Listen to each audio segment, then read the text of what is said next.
Advocate Saiful Islam বনিরের বিশেষ সাক্ষাৎকার পর্ব ৩। জেলা পরিষদ ও প্রশাসনের দ্বন্দ্বের বলি বাজার ফান্ড। রাজস্ব হারাচ্ছে সরকার, কষ্টে বাসিন্দারা। ৭ বছর ধরে বন্ধ ভূমি রেজিস্ট্রি ও ব্যাংক লোন।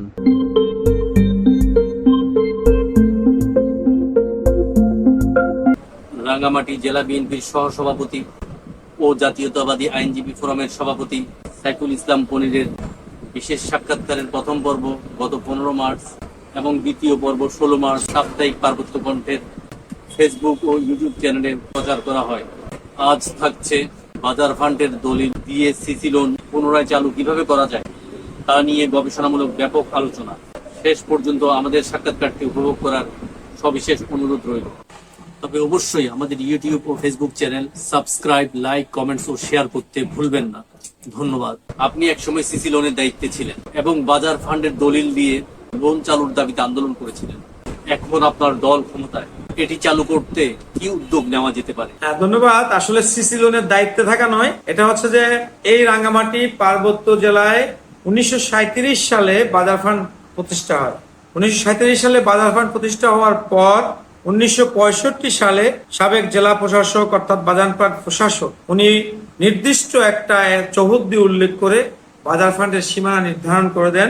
সেখানে আবাসিক এবং বাণিজ্যিক প্লট হিসেবে উনি বন্দোবস্তি প্রদান করতেন। পরবর্তীতে 1989 সালে যখন স্থানীয় সরকার পরিষদ গঠিত হয়, এই বাজার ফান্ডটি স্থানীয় সরকার পরিষদের হাতে হস্তান্তরিত হয়। এরপর হস্তান্তরিত হওয়ার পর থেকে বাজার ফান্ড প্রশাসক তথা জেলা স্থানীয় সরকার পরিষদের তৎকালীন চেয়ারম্যান এবং বর্তমান জেলা পরিষদের চেয়ারম্যান বাজার প্রশাসক হিসেবে বাজার ফান্ডের ভূমি ব্যবস্থাপনার দায়িত্ব পালন করে আসছেন। হঠাৎ করে দীর্ঘ প্রায় 78 বছর কোনো বাধা বিঘ্ন ব্যতীত এই ঋণ প্রক্রিয়া অব্যাহত ছিল। অব্যাহত থাকার পরেও 2019 সালে ফ্যাসিস্ট সরকারের আমলে তৎকালীন জেলা প্রশাসক মামুনুর রশিদ সাহেব কোন রকমের উচ্চ মহলের নির্দেশনা ব্যতিরেকে এই বাজার ফান্ডের যে ভূমি, সেই ভূমি বন্ধক রেখে ব্যাংক লোন দেওয়া বা ভূমি রেজিস্ট্রি দেওয়ার ক্ষেত্রে উনি অলিখিতভাবে মৌখিকভাবে নিষেধাজ্ঞা দেন, যার কারণে ওই 2019 সাল থেকে অদ্যাবধি এই অলিখিত আদেশের মাধ্যমে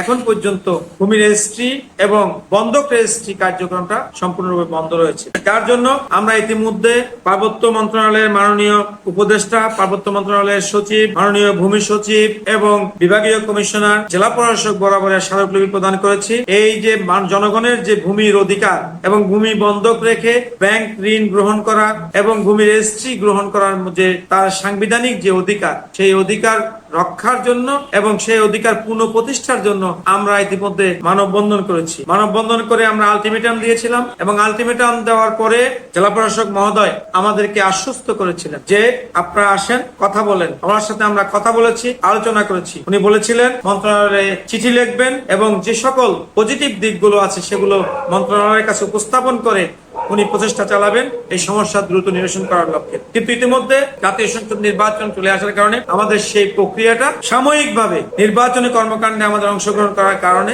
এটা স্থগিত ছিল। আমরা পুনরায় সেই আমাদের যে অধিকার ভূমি রেজিস্ট্রি খুলে দেওয়া এবং বাজার ফান্ডের ভূমি বন্ধক রেখে ব্যাংক লোন দেওয়ার ক্ষেত্রে যে আমাদের বাজার ফান্ড বার্ষিক যে অধিকার, সেই অধিকারটুকু পুনঃপ্রতিষ্ঠার লক্ষ্যে আমরা আবার পুনরায় জেলা প্রশাসকের সাথে সাক্ষাৎ করে আমরা মন্ত্রণালয়ের সাথে যোগাযোগ করে এই আমাদের অধিকারটুকু আদায় করার জন্য আমরা আবারও আমাদের কর্মসূচি হাতে নেব। আমরা আলোচনা এবং রাজপথের কর্মসূচির মাধ্যমে আমরা মনে করি আমাদের অধিকার আমরা অতি শীঘ্র আদায় করে ছাড়বো। 2019 সালের পর এই সিসি লোন কেন বন্ধ করা হয়েছে বলে আপনি মনে করেন এবং এ থেকে উত্তরণের উপায় কি? বাজার ফান্ডের ভূমি রেজিস্ট্রি এবং জমি বন্ধক রেখে ব্যাংক লোন দেওয়ার ক্ষেত্রে যে বিষয়টা দীর্ঘ 78 বছর চালু ছিল, সেটা বন্ধ করা হয় 2019 সালে। যে বন্ধ করা হয়, এই বন্ধের পূর্বে মূলত সমস্যা হয়েছে খাগড়াছড়ির বিষয়টা নিয়ে। খাগড়াছড়ির জেলা প্রশাসক মহোদয় মন্ত্রণালয়ে একটা চিঠি লিখলেন যে বাজার ফান্ড অধিভুক্ত খাস জমি এবং লিজকৃত জমি বন্ধক রেখে ব্যাংক ঋণ প্রদান করা যায় কিনা এই মর্মে একটা মতামত চেয়েছেন মন্ত্রণালয়ে। কিন্তু ওই মতামতের পরিপ্রেক্ষিতে জেলা প্রশাসক মহোদয় মহোদয়গণ সবাই মিলে হয়তো আলোচনা করেছেন এবং তৎকালীন সময়ে রাঙ্গামাটি জেলা প্রশাসকের সহিত রাঙ্গামাটি জেলা পরিষদের, আপনারা জানেন পার্বত্য চট্টগ্রাম উন্নয়ন বোর্ডের ঠিক পূর্ব পাশে নদীর পাড়ে জেলা পরিষদ কর্তৃক একটি হোটেল নির্মাণকে কেন্দ্র করে জেলা পরিষদের সহিত রাঙ্গামাটি জেলা প্রশাসন একটি টানাপোড়েন চলছিল। তৎকালীন জেলা প্রশাসক মহোদয় জেলা পরিষদকে ওখানে হোটেল নির্মাণ করতে বাধা প্রদান করেছিলেন এবং ওই ভূমির মালিক জেলা পরিষদ দাবি করেছিলেন।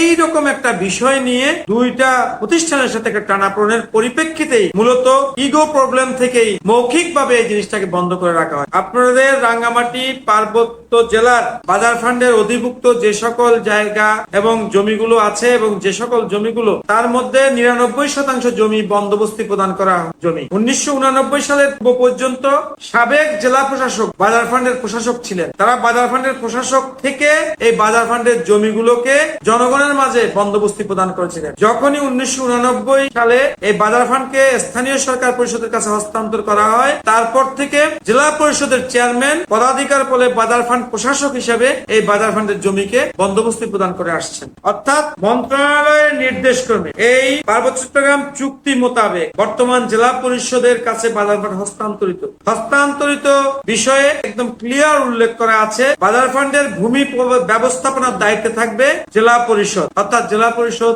ভূমি ব্যবস্থাপনার দায়িত্বে থেকে ওনারা 1989 সাল থেকে বন্দোবস্তি দিয়ে আসছে। এখন কথা হচ্ছে যে আজকে জেলা পরিষদ বা জেলা প্রশাসক মহোদয়ের টানাপোড়েনের কারণে, তাদের ক্ষমতার টানাপোড়েনের কারণে মূলত এই রাঙ্গামাটি পার্বত্য জেলা সহ 3 পার্বত্য জেলার জনগণ আজকে অত্যন্ত কষ্টের মাঝে দিন যাপন করছে। তারা তাদের জমি বন্ধক রেখে ব্যাংক ঋণ গ্রহণ করতে পারছে না। তাদের প্রয়োজনে তাদের জমি বিক্রি করে তাদের মেয়ের বিয়ে দিতে খরচ বহন করতে পারছে না। তাদের জমি বিক্রি করে তারা ব্যবসা বাণিজ্যে ইনভেস্ট করতে পারছে না, সেটা রেজিস্ট্রি দিচ্ছে না জেলা প্রশাসক মহোদয়। এই যে একটা অবস্থা, একদিকে এই সমস্যাগুলো সৃষ্টি হচ্ছে, অন্যদিকে সরকার তার রাজস্ব থেকে বঞ্চিত হচ্ছে।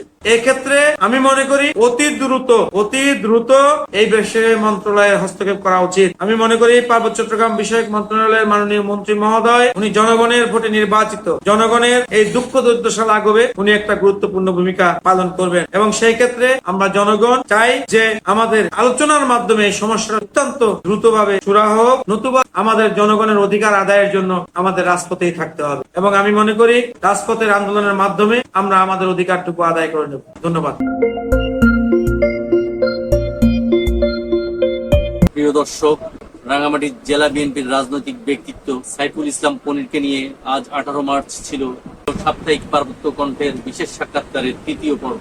আগামী পর্বে থাকবে পাহাড়ে স্বাস্থ্য ও শিক্ষা নিয়ে পরামর্শ, যানজট নিরসন, পর্যটক হয়রানি বন্ধ করা সহ সিএনজি চালকদের সুশৃঙ্খল করতে কি করা যায় তা নিয়ে ব্যাপক আলোচনা।